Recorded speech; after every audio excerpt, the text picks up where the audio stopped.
Droite et gauche. Pierre est de gauche, Françoise est de droite. Qu'est-ce qui les différencie? Rien de bien grave en réalité.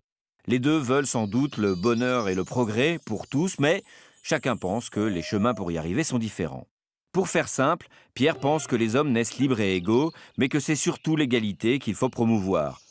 Françoise pense aussi que les hommes naissent libres et égaux, mais elle estime que c'est la liberté qui prime. Et ces différences entraînent débat et incompréhension. Pierre est donc de gauche et pense que Françoise, sa cousine de droite, aime exploiter les pauvres pour être encore plus riche. Françoise dit de Pierre qu'il n'aime pas le travail et qu'il préfère le désordre des grèves à l'efficacité économique. Pierre pense de Françoise qu'elle est nostalgique et poussiéreuse, quand Françoise imagine Pierre incapable de gérer correctement ses dépenses. Les clichés ont la peau dure.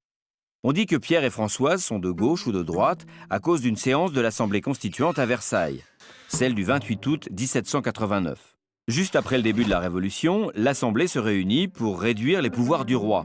La question du jour était de savoir si le roi pouvait avoir un droit de veto sur les nouvelles lois, c'est-à-dire s'il pouvait s'y opposer contre l'avis du Parlement. Les plus fervents de la Révolution étaient contre. Les nobles et le clergé voulaient que le roi puisse user du droit de veto.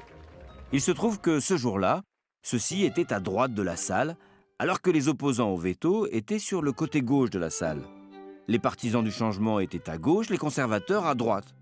Depuis, dans le monde entier, on dit droite pour désigner ceux qui prônent l'ordre, la sécurité, la liberté économique, et gauche pour ceux qui défendent plutôt l'égalité et l'évolution des mœurs.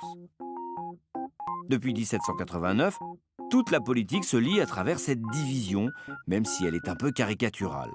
Mais l'intérêt de la démocratie, c'est d'avoir organisé cette concurrence entre droite et gauche de façon civilisée. La gauche et la droite se présentent aux élections et, dans la mesure du possible, se respectent.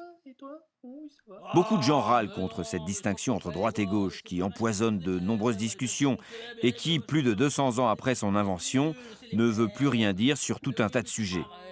Mais cette distinction reste importante. Tout simplement pour qu'il y ait alternance, condition de la démocratie, et pour qu'on ait le choix entre deux façons de voir la société.